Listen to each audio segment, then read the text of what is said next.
All right, let's jump to the next question. Ken, can I do my project without a permit? I just want to move, a couple of walls here and there, hmm and maybe, add a little room in the back of my space. hmm Um, can you just help me to get this done without a permit? I know we're adding some electrical outlets and running some power, and the AC is going to have to be reconfigured a little bit, but it's not too much, right? We can get that done. Yeah, no, I can't tell you how many times I get those requests and those asks, and um, you Oh, you know, get him too. yeah, not just because the AHJ may see this or something, but there's very little you can do without a permit that goes above and beyond your simple finishes, right? Your wall coverings, your flooring, your paint, your cabinetry. Sorry, without affecting. But to your point, right? I think, and understandably so, in a lot of tenants or owners or clients' eyes, it's simple, right? All we're doing is moving this wall over, right? But there's quite a few other things involved with moving that wall over, right?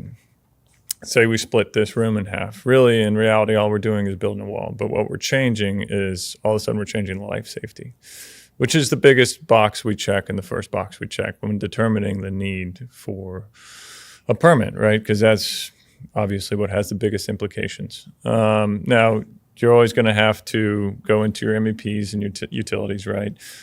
Fire sprinkler, fire protection, fire alarm; those things are of importance and do have those high implications. But even electrical, plumbing, mechanical, HVAC, right? All those things go into reconfiguring offices. So while it seems small, there's typically a lot that goes into it. Now, you want to, you've bought another 5 centers and you want to rebrand them under your umbrella, right? And going in there and replacing the millwork like for like. And by like for like, I mean same footprint, right? We're not having to touch electrical. We're not having to touch the plumbing, not having to touch anything. It's just simply swapping out the boxes. We're going in there doing new flooring, new paint all day. Let's do that. But at that point, we're not impacting any of those other things, the Life MEPs, safety, the yeah. fire protection, the life safety, all that stays intact. So while on the surface, a lot of the stuff, does look simple, and I do acknowledge that. There's typically a lot more involved. And the AHJ is not somebody What's that, the AHJ again? yes, so authority having jurisdiction. So whether that's the city, the county, The building departments, building typically. Yeah. department, yeah, building department, utility department, those Fire. bodies having the authority over, really the development as well as the operation of business, right? Because that's where the implications come in, right? You're an existing business and you decide, hey, I'm just trying to add a wall here.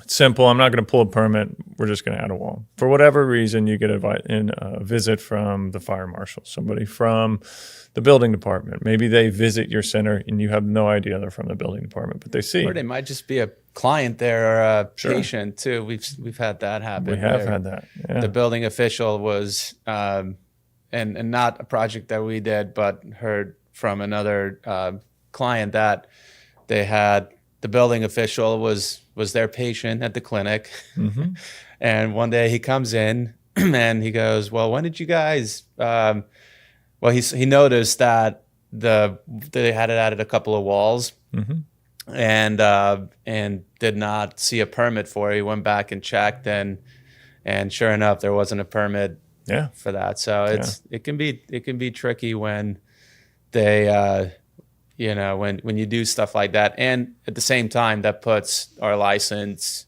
hmm on the line too, and Yeah. get on the disciplinary board and Yeah. and even lose it if it's severe enough, and not only that, but the fines and so there's definitely implications Yeah. for And, that. ones that we don't want to mess around with, right? As a GC, I don't ever want to be sitting in front of the disciplinary board, right? There's no reason to. There's no, these codes, these rules, these regulations are in place for a reason, right? And we should respect that. But even from the client's perspective, right? They could shut your business down. we'll skip over the fees. The fees can get kind of crazy depending on what it is and what level it rises to, but they can just straight up shut your business down. So, and then that process in order to get it back open, right, is lengthy, like we were talking about before. All right, now you got to come up with some plans. Now you got to put them through their building department to get their approval, right? There's some other options. You think it's going to go smoother if you're trying to come in after the fact? Yeah, no, I think you're not going to get many favors at that point, I would say.